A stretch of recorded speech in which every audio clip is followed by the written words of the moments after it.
in English. So what's our topic today? Well, our topic is fillers. What are fillers?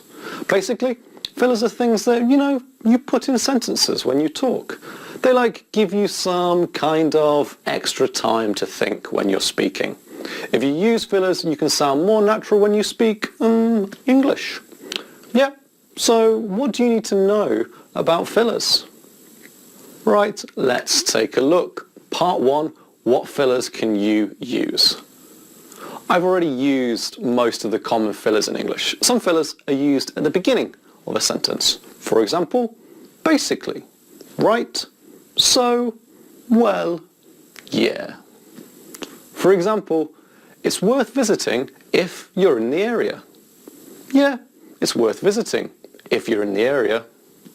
Or, well, it's worth visiting if you're in the area. Another example. I don't think it's a big problem. Basically, I don't think it's a big problem.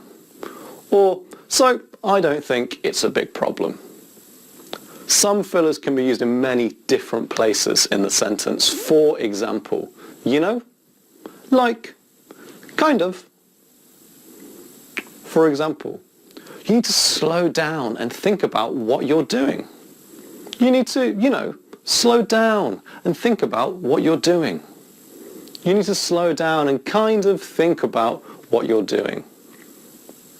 Some filler phrases aren't even words, they're just sounds. For example, These can also be used almost anywhere, at the beginning or in the middle of a sentence. Part 2, practice using fillers. You've seen that you can use fillers at different points in the sentence. However, you can't use fillers absolutely anywhere. Let's practice. Look at this sentence. You need to take it to the shop and get it looked at. Where could you use fillers in this sentence? Pause the video and think about your ideas. Okay, let's have a look. Of course, you could use a filler at the beginning, like this. So, you need to take it to the shop and get it looked at. Right, you need to take it to the shop and get it looked at. You could put a filler after need to, like this. You need to take it to the shop and get it looked at. You could put a filler after take it. You need to take it, to the shop and get it looked at. Or after and. You need to take it to the shop and get it looked at. Or before looked at. You need to take it to the shop and get it, looked at. There are no exact rules for where you can and can't use fillers. However, there are some places where fillers are extremely unlikely.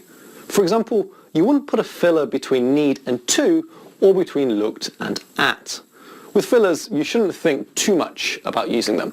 Fillers are there to give you extra thinking time, not make things more difficult. So, don't worry too much about where to use fillers, just follow your instincts. You can even use several fillers together.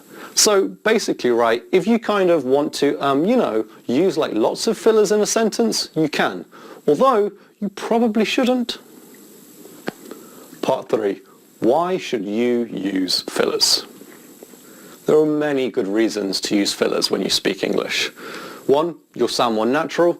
Native speakers use fillers very often. 2, it can give you time to think. Native speakers don't always speak with perfect fluency. Everyone needs time to find the right words, sometimes. Using fillers can give you a little bit of extra time to think about what you're going to say. 3, it shows the person you're talking to that you haven't finished speaking. This is really important for having conversations in English. If you're in the middle of your sentence and you need time to think, what should you do? If you just stop talking, the other person might think you've said what you wanted to say. Use fillers to show that you want to continue and that you have more to say. Next time you talk to someone in English and you aren't sure about which word to use or how to express your idea, don't worry. Just use a filler and you'll sound much more natural. Want more practice? Go back and watch the video again. Can you find all of the fillers?